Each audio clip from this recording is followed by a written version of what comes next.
The following program was produced by an independent community producer. The opinions expressed do not necessarily reflect those of the ECAT staff or board of directors.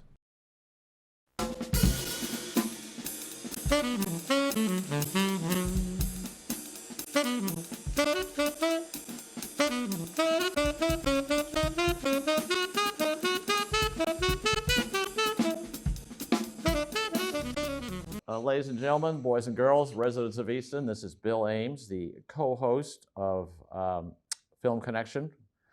The other host is Priscilla Almquist-Olsen, who you'll meet immediately. We come to you from the studios of ECAT in the town of Easton, which we like to think is the Hollywood of Bristol County. And why do I say that? I mean, we have a fascinating guest to come up, one of the first movers in the film world here, starting around the year 2000. But besides ECAT, with all its wonderful production facilities that many of us are well aware, we've started with some other people about 20 years ago, the Hockomock Film Festival competition, which is getting up to 60 entries nowadays. We're very proud of that, and run by Kim Pincus, who is the head of ECAT. Certainly the Film Connection, which Priscilla has kept alive for years now. That's been steadily going. And the Film Club. So we like to think, of course, there's a little jokey about the Hollywood of Bristol County, but, you know, we're working hard. So instead of seeing the sign about Easton, another tree town, when you come in, you're going to see that Hollywood of Bristol County. And certainly on that note, there is no finer guest we could hope for than the talented son of one of the original founders of the Film Connection and the competition and whatever, Mr. Ben Del Guercio. Welcome to the show, Ben. Well, after that windy Thanks for having me, Bill. What's that? Thanks for having me, Bill. Well, my pleasure, our pleasure. So I'd like to hand it off to Priscilla Almquist-Olsen, who loves to toss in the softballs and the hard questions. And so over to you, Priscilla. Okay, well, welcome, Ben. It's so nice to see you. You are so grown up. I remember when you weren't. And you've accomplished Those things happen. And you've accomplished so much. Tell our audience a little bit about your growing up in Easton and how you followed in your dad's footsteps and are now creating your own footsteps. Sure. Yeah. Well, grew up in Easton, Massachusetts, with my family. My mother and my father, Gino and Carolyn, and my little sister, Michelle.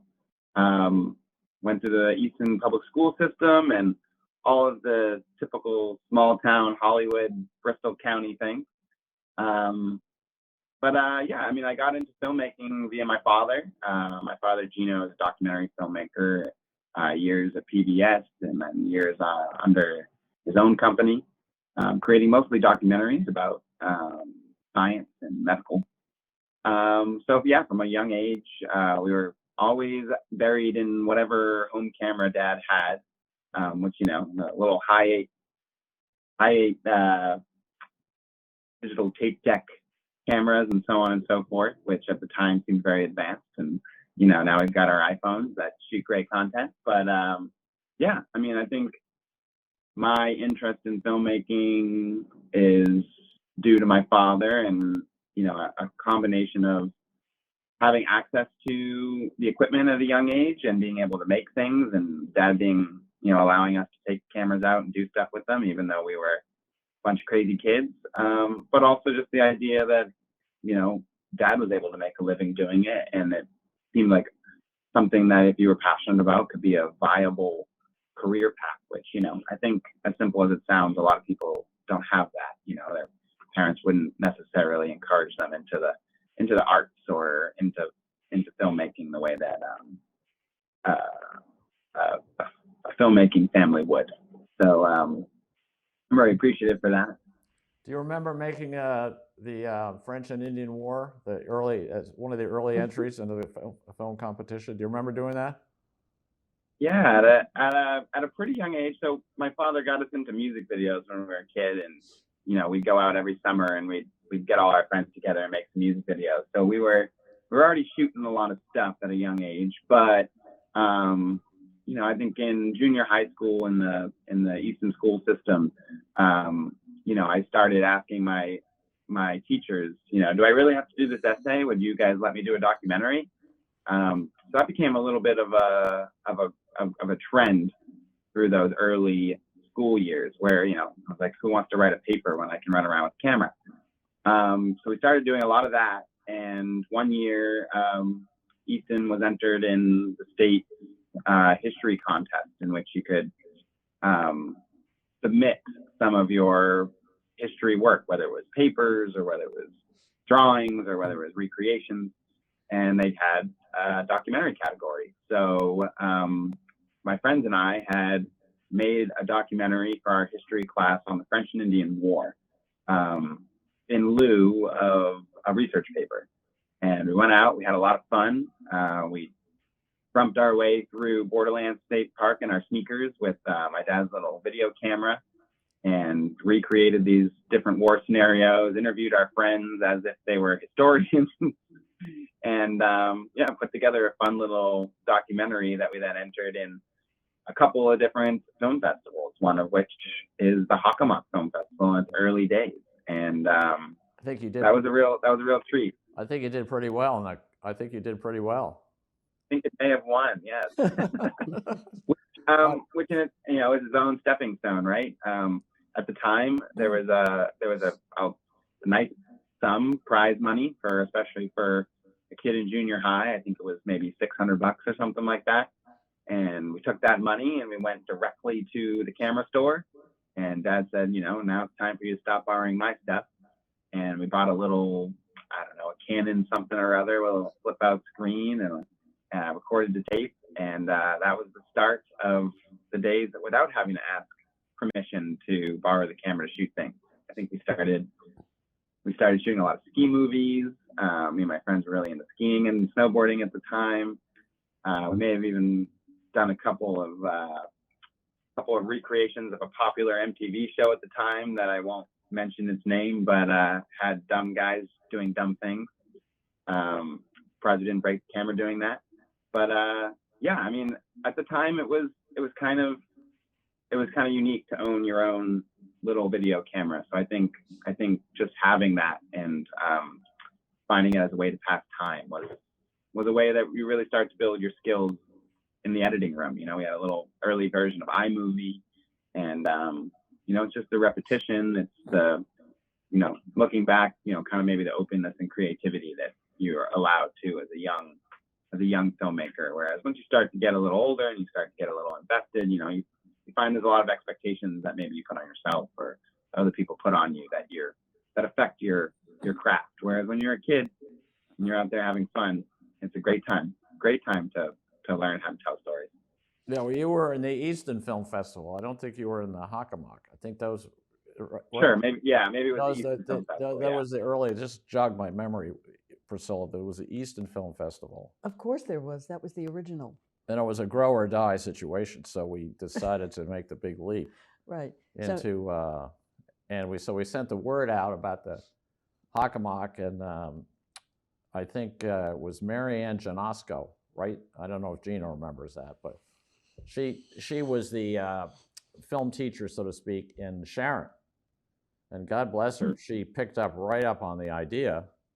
And I think somebody else, maybe it was Ed McDonough from Canton. Mm-hmm. And lo and behold, we were in business. We started getting more entries and more people involved, and so. And don't forget, Bill, all of the communities in the Hockomock Sports League, and there were 14 communities, were invited to participate. So we had a much wider audience. Yeah, yeah, absolutely. And therefore the bank liked it even as well, Ben, because they could advertise that they supported the Hockomock Film Competition in these 14 towns. Exactly. I went to business school, so that's how I knew about this. So my MBA paid off for once. So then, Ben, keep going here. So then you left Easton and went to, where'd you go to college? And did you study film in college too? Yes. So I, upon graduating or getting ready to graduate from high school, I was looking at different schools. And, I kind of knew I wanted to get into filmmaking at that point. And my father kind of took me around a little bit, and we talked to some different professors at different schools. I kind of had an idea at the time that maybe like a USC or something that was, well known for filmmaking would be what I was looking for. And the advice I got from different professors that were working at some of those schools in the graduate program was that you're thinking about getting into filmmaking and you're thinking maybe at one point you'll go to graduate school, then maybe what you want to do is go to a liberal arts school. The thought process was that if you get a degree in liberal arts, then you'll have a better understanding of the world as a whole, and therefore you'll have more interesting stories to tell. So upon that advice, we started looking at more liberal arts schools, and the one that I settled on that I really liked was Boston College. They had a small film program, but one that was established. They had been, I think, putting the program on for 20 years. It was growing. They had maybe, I think, like 150 students in the program. So it was a good sized school and a good sized program, but not big enough to get lost in. And yeah, I think it was a really good thing. I did 4 years there. I majored in film studies, minored in photography, and got a lot of personal attention there, which was very nice. So then, go ahead. So to graduate with your major, did you have to make a 10-minute video to hand in as your final exam type of thing, or in that course? Sure. Yeah. Everyone has to complete a thesis project, which could be a whole bunch of different things. It doesn't necessarily have to be a film, but that would be the direction that a lot of people went. And that would be your senior thesis project. From being part of the program and trying to get the most out of it, I quickly learned that, after taking all the prerequisite classes in my freshman and sophomore year, that you could apply for independent studies as a film major and get credits for it. So at that point, I said, hey, well, let's start doing this. So I think by the time I graduated, we had done 4 independent studies, and then I participated in 2 different thesis projects. So I think by the end, I really had, we had made about 6 films with different collaborators and potentially in different positions. So definitely took advantage of that part of the program, which was really great. Our professors liked the enthusiasm, and so they'd kind of sign off on that, and we'd have a meeting once a week to discuss the direction of the project and the progress, and and then you kind of get a grade at the end of the year based on the end of that semester, based on how did the final film come out, but also how was the process and how was the collaboration. So I thought that was a really good experience. There's a lot. I think that's a little more similar to like a graduate program where you spend your first 2 years participating in classes and getting to know your classmates and maybe producing little small things within the class and the curriculum, and then your junior and senior year spending a lot of time producing your own films and collaborating on your classmates' films. So before, go ahead. I was going to say, Ben, did you spend summers in doing internships by any chance? And if so, where? I hadn't, actually. I've been spending all my summers on Martha's Vineyard since a kid, so I really enjoyed that process. So I continued to do that, actually. And I felt like I had gained a lot of experience too from working with my dad. So, I wouldn't call it an internship, but throughout college, I did do a lot of work with my father as, beginning as a production assistant, growing into some sort of production coordinator job. And then as I gained experience behind the camera, I ended up doing some work with him as a cinematographer on certain documentary projects. One of which was a documentary made about neuroscience research at MIT, which actually won a few science journalism awards, one for cinematography as well. So I was proud of that early work that we did. Sure. So at this point, before we move on to your current career and everything, if you had to give advice to a high schooler who's looking forward to a career in what you're doing, which is media, obviously, looking at the steps you've taken at high school and college and whatever, and where to go to college with, it was very interesting about the liberal arts thing. What comments could you make to that person about how to think it through in terms of if they want to end up in the big time? What's the best way to pay your dues and get the most out of it? Yeah. Well, I think it could be potentially a two-pronged approach. Especially if you want to be a creative filmmaker, I think the most important thing you can do is to do. A lot of people watch a lot of films, which is really important. I mean, what a great way to learn. Pretty much all art is stolen from somebody else's art in certain ways. So go out and watch the best.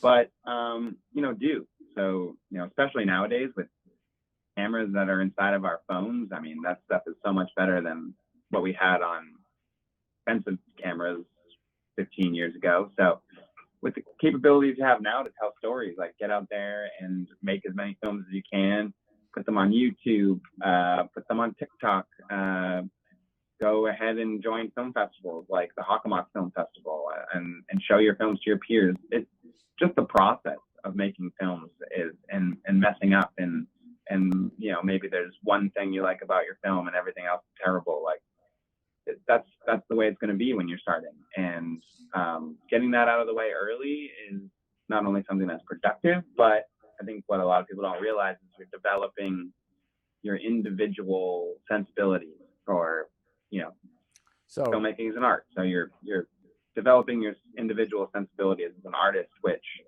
once you get to the big time or once you get to, a larger stage where you're trying to become a professional, there's going to be a lot of people influencing you to look a different way or to do different things. And if you've already at these early stages without a lot of risk, helped solidify what your idea of what's cool or what's fun or what's an interesting story is and how you like to tell it, then that's, I think, something that you can't really learn from somebody else. Yeah.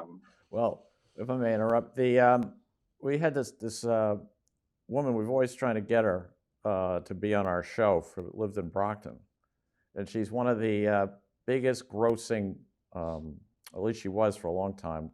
One of the top 10 grossing YouTube video producers. Probably made hundreds of thousands of dollars. And her name was the Venetian Princess. Remember that? Yes, I know. I've tried to contact her. We tried to contact her all the time, but she was too big time for us. But I think we did get an email back once saying, thanks, guys, good luck. But anyhow, that begs the question about, so is it important? I mean, obviously it's important to get a YouTube presence, right? Because then you've got a global reach. But how do you, is this, in your experience, building an online presence? So you make the films best you can, and then you've got this, like the Venetian Princess. She started out in her mother's cellar or something. I've read the story. Like everybody. But that's a big deal, right? You got to get it out there and get the feedback. So if you're getting a lot of likes, you're golden. If you're not getting any likes or bad comments, then you got a problem. Over to you. Yeah, that's I would say that's a different type of content creation, what's called content creation. And there's nothing wrong with being an influencer like that or being a content creator like that. But it's maybe different than what I'm talking about when I'm saying get some stuff out there. Like, I think in the beginning, it's more important to have some isolation from that type of criticism. The internet is brutal, first of all. And a lot of that, like growing your YouTube following idea is, a lot of times that's about content creation in the way that it's like, it doesn't even necessarily need to be good filmmaking. It's content that people want to see and that they're interested in. And, it could be reviews of products. It could be makeup tutorials. It could be all sorts of things. And that's very valid in a very interesting way to make money these days, which is something that if that's what people are into, that's great. But I think what I'm talking more about is making projects for yourself, making projects for your friends, having fun doing it, even if in the beginning it's trying to recreate some of your favorite movies, if like you're a big you grew up, like, for example, I grew up on, films like Pulp Fiction. And so some of my early throwaway movies were things where I was trying to just rip off Quentin Tarantino and figure out how to do that and watch it later and show it to your friends. And, I think it's the idea of, like, no one should really see your early work, even though I'm talking about putting it on YouTube and so on and so forth. It's like, Yeah. Get out there and create things without necessarily the influence of the outside world, because especially in the beginning, the outside world is going to say that you don't know what you're doing and this isn't good. And the world doesn't, if you want to be a successful filmmaker, the world doesn't need more people who have been pushed into a similar style that everybody else does. The filmmakers that kind of emerge, especially more youthful filmmakers that emerge, are people who are very individualistic and have their own style and their own vision. And I don't think that comes from necessarily having a lot of early influence from the masses telling you whether your movie's good or not. So Ben, it's funny you mentioned Pulp Fiction. We were just talking about it here before we started the show, and I was recalling Bruce Willis's famous line. It wasn't in Pulp Fiction. It was Another Day in Paradise. You remember that? It was Die Hard 2, maybe something like that. But I think Pulp Fiction is an excellent example of a tutorial for filmmakers, because those are 4 separate stories basically in Pulp Fiction. And they're not expensive to shoot. I mean, there was no, renting jet airplanes and stuff like that. But tell us a bit more about why you liked it. I think I was drawn in by the dialogue, as a lot of people are in Tarantino movies. It was very, very raw and real, but yet gritty and unique.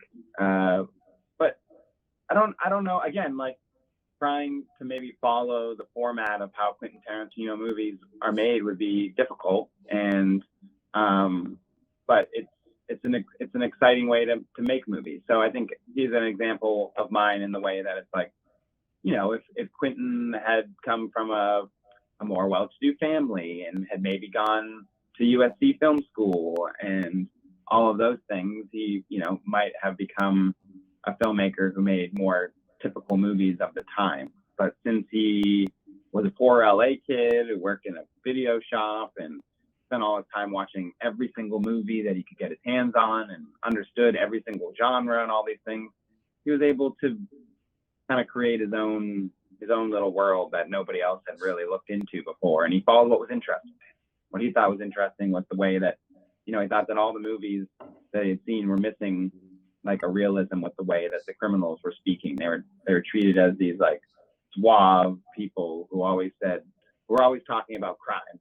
And he was kind of like, well, what if, what do they talk about in the car while they're waiting to do the crime? Cheeseburgers. They talk about it. They talk about hamburgers in Holland, So I think that's just a good example of saying, like, if he had, gone to film school and done what everybody had said he should do, he might not have been as individualistic. And again, I'm not saying that you shouldn't go to film school. I'm just saying maybe at these early stages where you're a young kid, if you're making your own stuff, I think that's a more formidable time than people would give it credit for.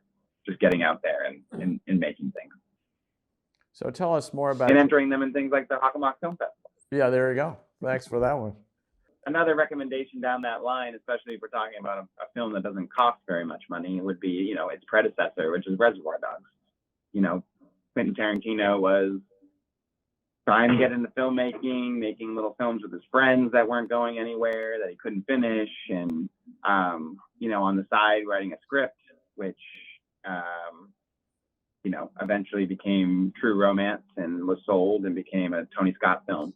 And that was kind of his kick, was, okay, I sold a script here. This is good. It's going to take them 3 years to make this movie. Maybe I should scrape together the little bit of money that I can find and make a really, really low budget feature and leverage the fact that I had just sold this script to a big filmmaker. And he wrote Reservoir Dogs and wrote it specifically with budget in mind. I think you can look at Pulp Fiction and say it's a low budget movie, but it's no low budget movie. It's got huge talent in it. It's got lots of effects. It's got fancy lighting. It's got all these things. Whereas Reservoir Dogs was written to revolve around a single location with a small cast. And then if you watch the film, the editing is very sparse. He tries to use longer style shots that he can hold on, which, you know, a lot of people point to as a characteristic of a Quentin Tarantino film, but really it's just that stage doing it because he doesn't have very much money to spend on film, which means he doesn't have very much money for lots of angles. So if you're into Tarantino and you haven't seen Reservoir Dogs and you want to make your own films, that's a good example of how to come up with a concept that you don't need very much money to make. I think they made that movie for $40,000. Yeah. Which a bunch of the money went to paying for film costs, which you know, nowadays you don't need. Bill, let's get you. to Ben's career now. Now let's transition right into your first jobs and what your interests were, what your challenges were, and where you are today. Sure. So when I graduated from film school, I decided that I wanted to move out to LA. I knew a few people who were working out there, and I just, you know, I honestly didn't know a huge amount about it, but I knew that it was a place to go to get started. So I moved out there, you know, drove my Subaru that didn't start across the country, and we were push starting the thing across the Grand Canyon like Little Miss Sunshine, and moved there, found an old high school friend, and he had an apartment. He was working as an assistant in a writer room, and I slept on his couch with another filmmaker for a couple months. And so yeah, I mean, it was your typical fly out and find out type of thing. My first job in Los Angeles was, I got a job as an assistant to a literary agent at a talent agency called Guercio. So, you know, I was basically running the day-to-day of the lives of directors who were working in television. It was an interesting job. It was a lot of work and responsibility for a new kid to the town, but I think it taught me a lot of ways about what was going on behind the scenes in large time Hollywood filmmaking. It wasn't for me, so eventually I left there, and you know, I had always just kind of wanted to segue into directing right away.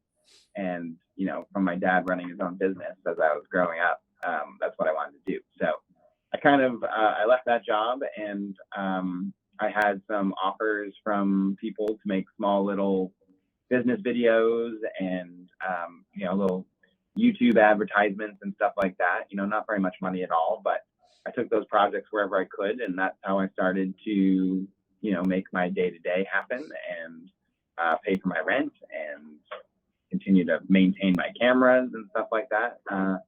And that slowly kind of built up into a business in which I eventually incorporated an LLC, and we started to get more and more work, and started to build a portfolio. And you know, I ran that business from LA for about 6 years, with some growth and some great projects. But you know, it was a real experience, making your own way. So you're still in LA now, or are you in New York? Or correct, I'm still in LA. But as the years progressed, as much as I liked running my own business, I was feeling like the thing that I was really missing was some mentorship. So, you know, I really wanted to get into working for other people who had more experience, because as running your own company, you're the top dog. You're the executive producer and the director and the editor and all the things. So, you know, you're working with what you know, but you're not learning from anyone else at that point. I don't think I was quite ready to not have that. So in about 2019, I shuttered my own company and started working for other companies as a freelancer, originally as an assistant director. I had some experience with that in the past, which I still do. Actually, I still assistant direct on certain projects, which then, you know, throughout COVID, which was a tough time, I continued to work and made new contacts, and then those positions slowly grew into production positions, up through production coordinating, into production managing, and then eventually producing. So now my career in LA as a freelance producer means that larger production companies will hire me on a project-to-project basis to, depending on what the company is and what they do, start by bidding projects to clients, mostly commercials, sometimes music videos. When we put together those bid budgets and we show them to the client with creative pitches as well, maybe you're up against a couple other production companies that are also bidding on the project, maybe triple bidding. And when you get the project, as a producer, you are the kind of leader in putting it all together and making it all happen. So, I'll hire the team, we'll get the locations, scout the locations, we'll get the permits, we'll hire the proper police and escorts, we'll do all of that stuff from, over the course of a few weeks with the production in the middle. And then at the end, it's wrapping the project. So basically, accounting, figuring out how the money went, how it went, and ideally, if we did a good job, we're coming in under budget. Wow. So yeah, a lot of that these days. I work mostly for a company called Racing Cowboys. Shout out to Racing Cowboys. And they're a lot of fun. We mostly do car commercials. So we work for Jeep, we work for Dodge, Ram, Chrysler, Fiat, Maserati, a whole bunch of brands. So Yeah, that's you make we're busy these days. You make an interesting point, a very interesting point about mentorship. I mean, that is so crucial. And I think, I was growing up as a teenager and whatever, I never really grasped the importance of mentorship that as an objective for putting together your life plan. I mean, so you get a job, or you get a mentor, and whatever. It's amazingly important. Yeah. And and I think it's like there's an adult in the room. It's like there's an adult in the room at all times. You know what I mean? Yeah. Go ahead. Over to you. And there's somebody else who's that there's a couple prongs to it. One is the mentorship aspect, where it's like, okay, here's somebody who's done this and they're successful at it, and there's now a path or a structure to follow that could potentially lead you in that same direction.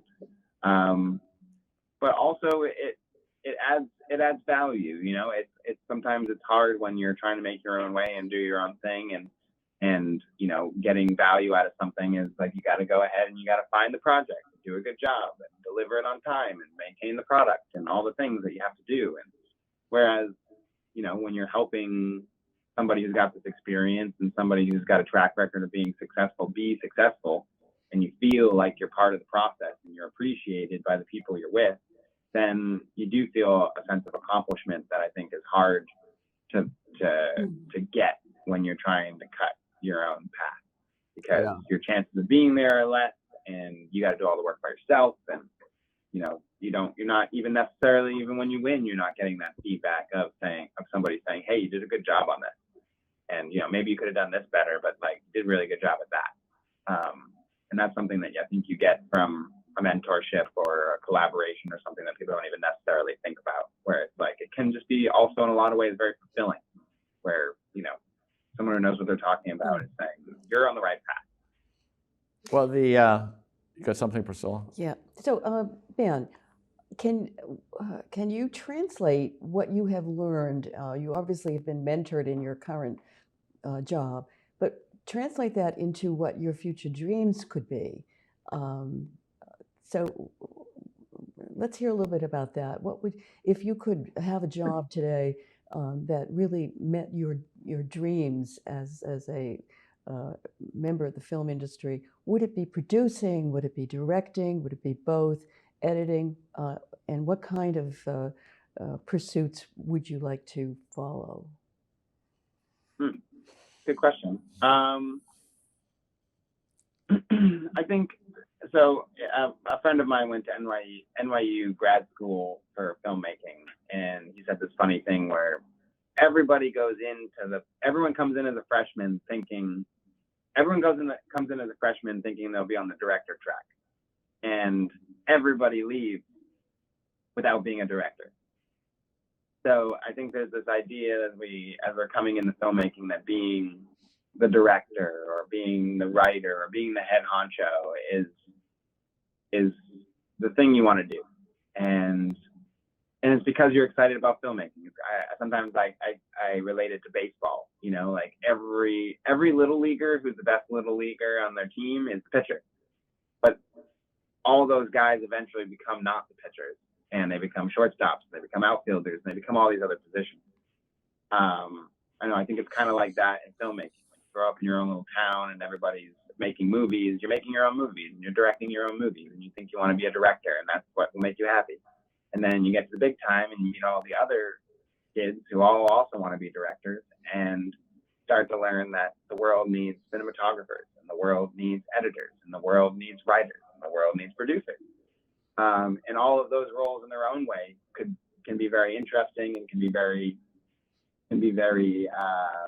satisfying, and maybe even better fit the skill set that you actually have.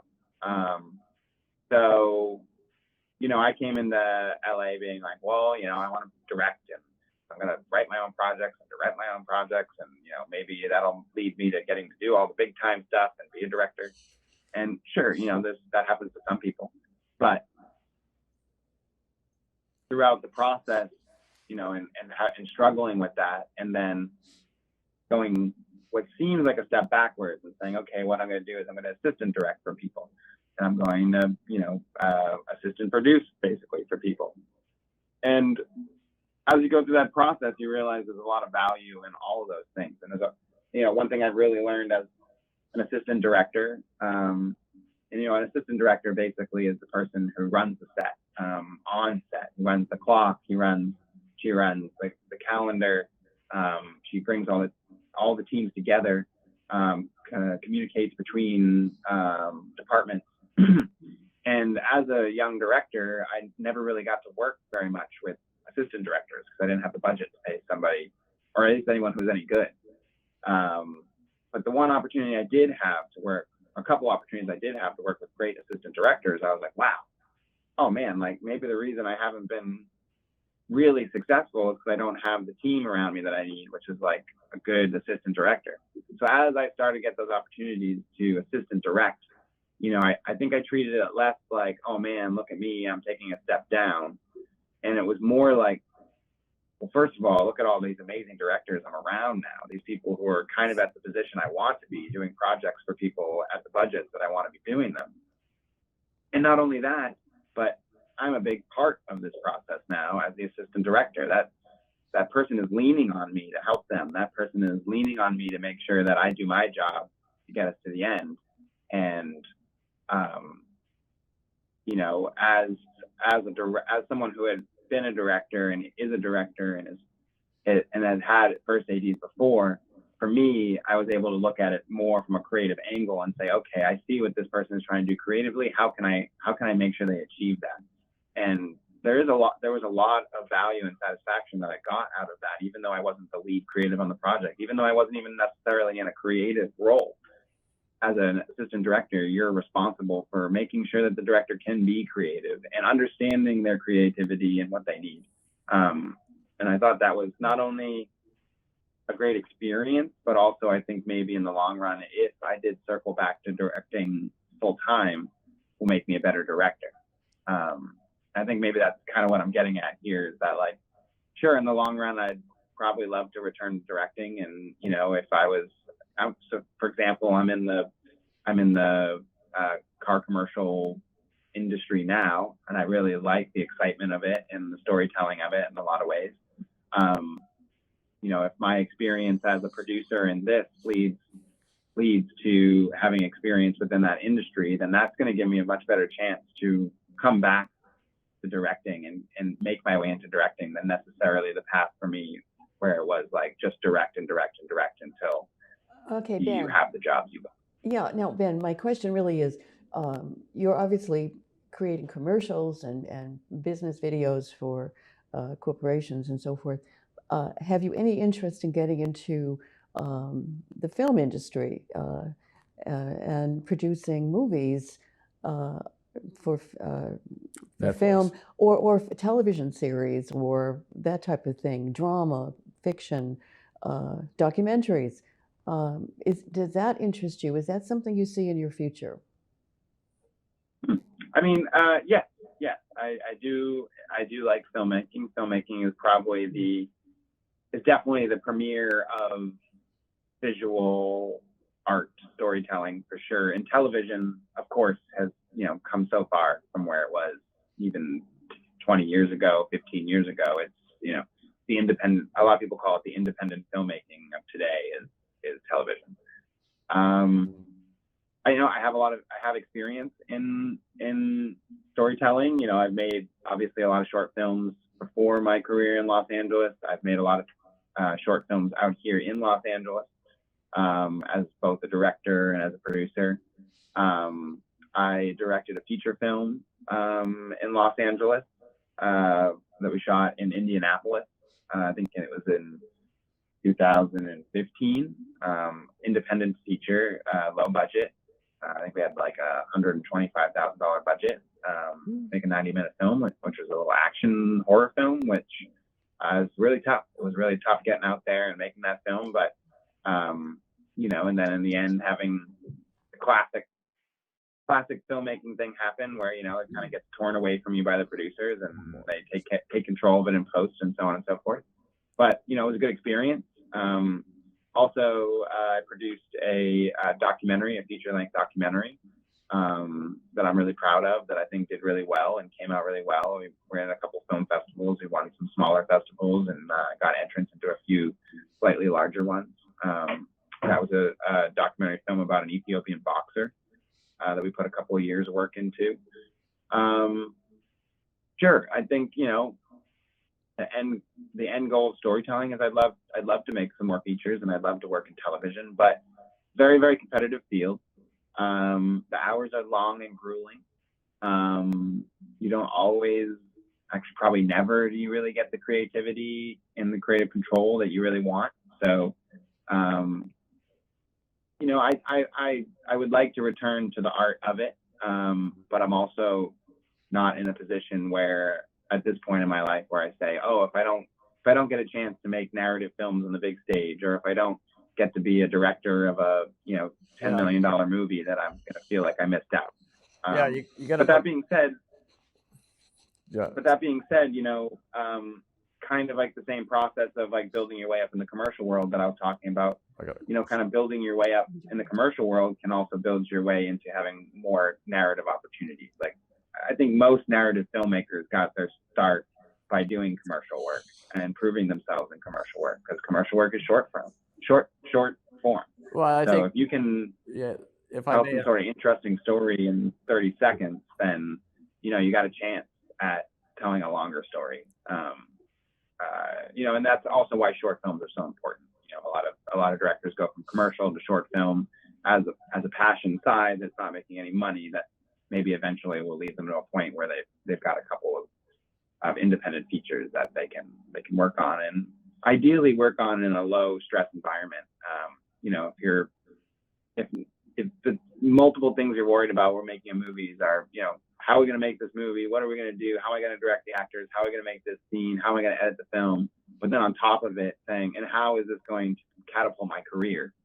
That's a lot of pressure to put on yourself. Whereas if you're in a situation where you don't have to make films to survive and eat food, then you're going to be in a much better position to make something that is good and meaningful than if saying, okay, I better get my next creative directing job, or I'm going to be on the side of the street. Like, that's not a good way to do it. So plus as the old phrase goes, you got to put food on the table.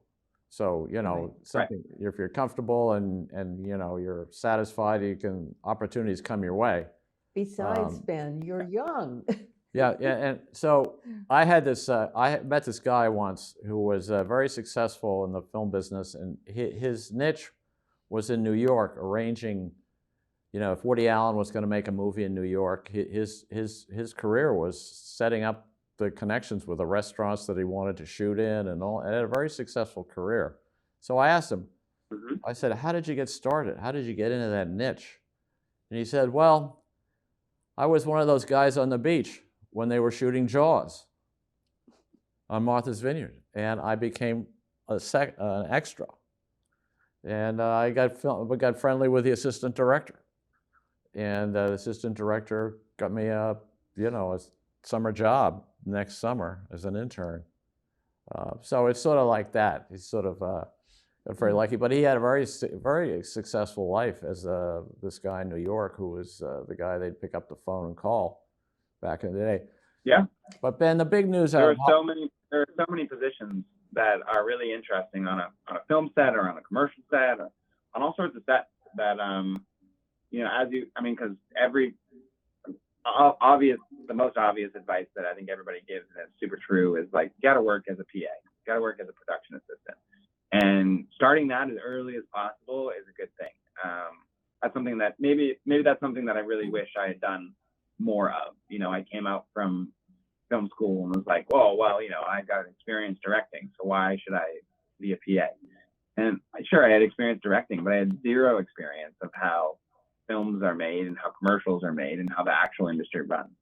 And as anyone with two hands and a brain can get a job as a PA, because we're always looking for PAs, because anytime someone's any good at PAing, they get promoted and they go to something else. So if you can find your way into any kind of production as a PA, especially ones that are worthwhile doing, then you're going to learn a lot. And it's going to open your mind to all of the professions that you can have as a filmmaker or in the filmmaking industry or in the commercial industry. So, there's, like you said, location manager or fixer or something like that is an idea that a lot of people don't even know exists. But then you get up on set and somebody offers you a job like that and you try and you're like, hey, this is actually really cool. Like, I really have a lot of fun looking for locations, and I feel creative looking for locations. And I feel like I'm enabling, again, going back to it, enabling the creatives to do their job in your own creative way can be very satisfying. So, Ben, I think one of the things that I've learned from my son, who's a film producer in LA and now a screenwriter, also, is relationships. And that takes years. And it's, I think Bill was touching on that, the relationship that friend of yours had when he was an extra in Jaws. He made a point of relating to somebody, this assistant director, I believe you said. And my son has spent 25 years in LA, and he knows everyone, and he's developed those relationships. And it's over coffee or lunch or whatever. And that's how you get, I think, to advance your career. So that's my tip for you. Develop your relationships. Start taking people out for coffee. Well, I'm sure he's been doing that steadily, but it's good been in LA advice. For 12 years. I've done quite a few coffee meetings. But again, you're totally right. I mean, that's why I'm at where I'm at. And again, it's really, really hard to do as your own individual person running their own company, trying to be a big shot. But it's not hard to do as somebody eating humble pie, as somebody saying, hey, I really love the work that you do, and I'm trying to figure out how to get into that type of work. And, if you or anyone need somebody who's ready to work hard for you and be committed, then, you let me know. And, again, LA is a tough town. It's very transient. Tons of everybody who thinks that they're any good at filmmaking has left their little town and come to LA. And you come excited. You think you know everything, and you get there, and everyone's like, well, Ben, it's important. But that doesn't mean. I was just going to say, it's important to never give up, to keep going, pursue your dream. And it may take longer than you think, and it surely will, but don't give up. And many people do give up. He's not going to give up. Of course he's not going to give up. And, he's from East. That's not really as much as what I'm talking about, as much as there are, don't give up, but also don't be stubborn. I think there's a lot of people who eventually have to give up because they say, oh, this is what I wanted to do, and if I don't get to that, then I am not successful, or I didn't achieve my dreams. Whereas there's a very, very, just to be realistic, there is a very, very small percentage of people who come to LA who get to become successful film directors. Mm-hmm. It's just a numbers game. And if your idea of success is that you have to be a feature filmmaker, then I'd say don't come to LA, because you're probably not going to achieve that dream. That doesn't mean you're not, but you're probably not going to achieve it the way that you think, because it's just a numbers game. And if you have flexibility, and if you are able to try something different, and if it's the location manager, or if it's a sound person, or if it's an editor, or if it's whatever it is, like, all of those tracks can lead back to your original goal, which was maybe to be a film director. But your chance of just pushing and pushing and pushing against the rock and becoming that, especially nowadays, I think it's continuing to change because it's becoming more and more popular. And it's becoming more and more available. Now people can make movies on their phones, which makes things more democratic in a lot of ways. So I'm not saying give up. I'm not saying anything like that. And if it's what you want to do, you should continue to pursue your dream, because it is going to take time. You're not going to come out here and make some films and be a big deal, even though, there are stories of people doing that, because there's 1 in a million that do it. I think just what I'm saying is, like, really finding a good mentor and being flexible for what your position is, and understanding that you need to grow and that you need to learn from people, and that you need to take these low-level jobs that seem like they may not lead in the direction that they're going to bring you in. But if you're taking them from the right people, and those people not only have done it, but know the people who are doing it, then yeah, you're gonna build your way up, and you're gonna become more and more successful, and you're gonna learn what your skills are. And maybe those skills in the end are directing, but maybe they're writing, or maybe they're producing, or maybe and it's maybe not in filmmaking, but maybe it's in commercial filmmaking, which is also, it can be a very satisfying creative endeavor. I know some great commercial directors who really feel creatively fulfilled by the work they do. So Ben, I have a lot of fun as a producer that makes car commercials, because absolutely, my typical shoot day is us going to some cool parking lot, setting up with the coolest cars, driving with the coolest stunt drivers. At the end of the day, I'm doing donuts down the highway with 6 cops behind me and 6 cops in front of me shutting down the road.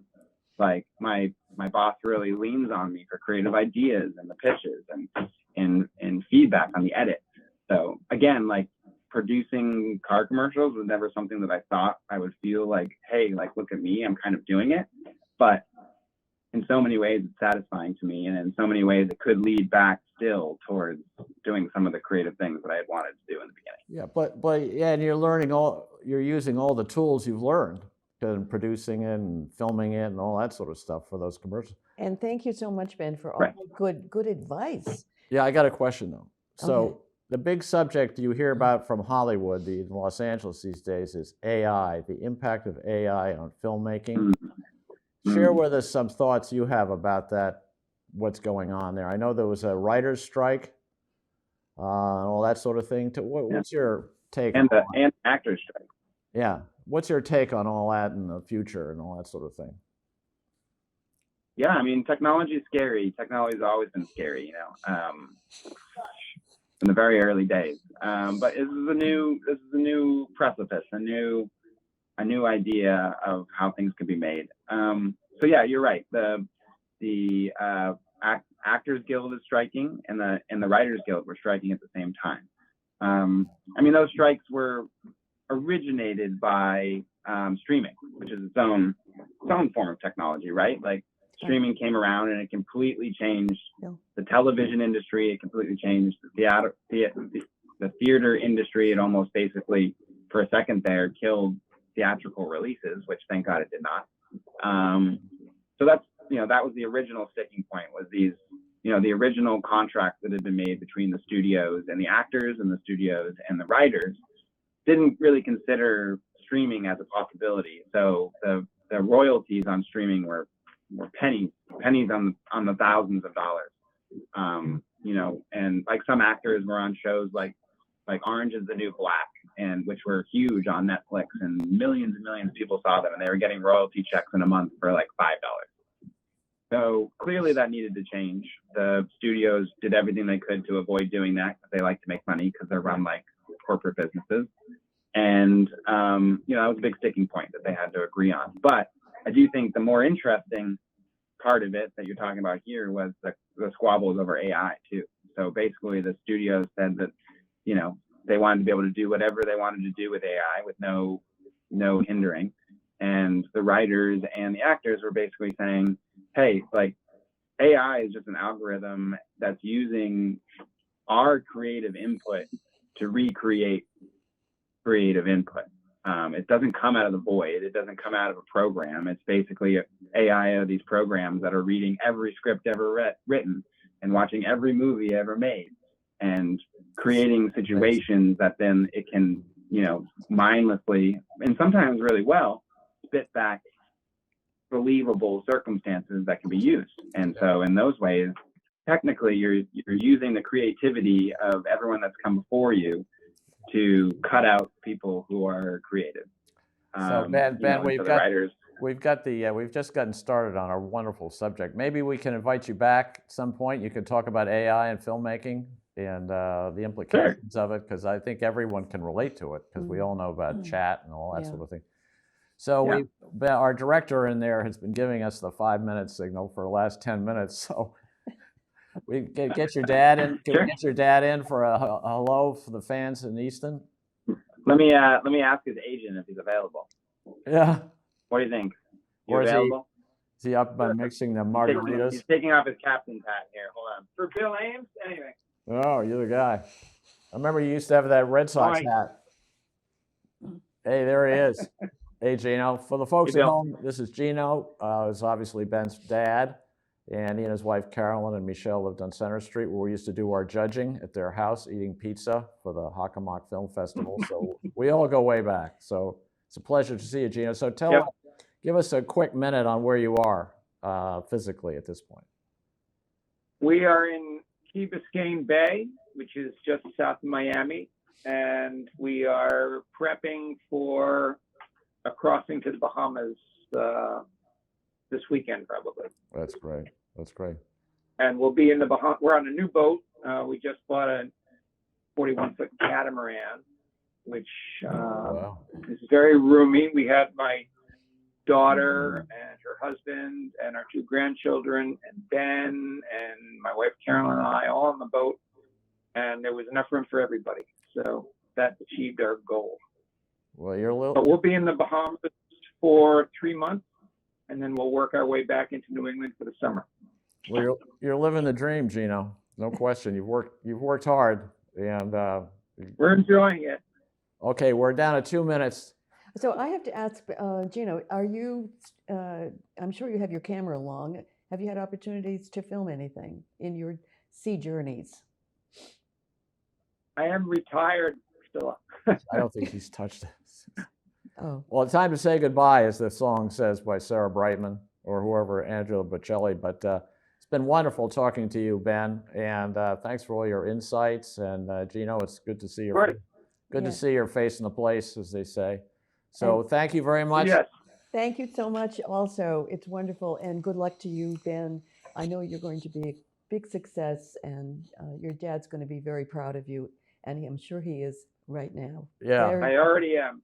Yeah, I already is. So thanks, guys. And this is Bill Ames and Priscilla Almquist-Olsen for the Film Connection, going on our 22nd year. Thank you very much, and have a good rest of the day.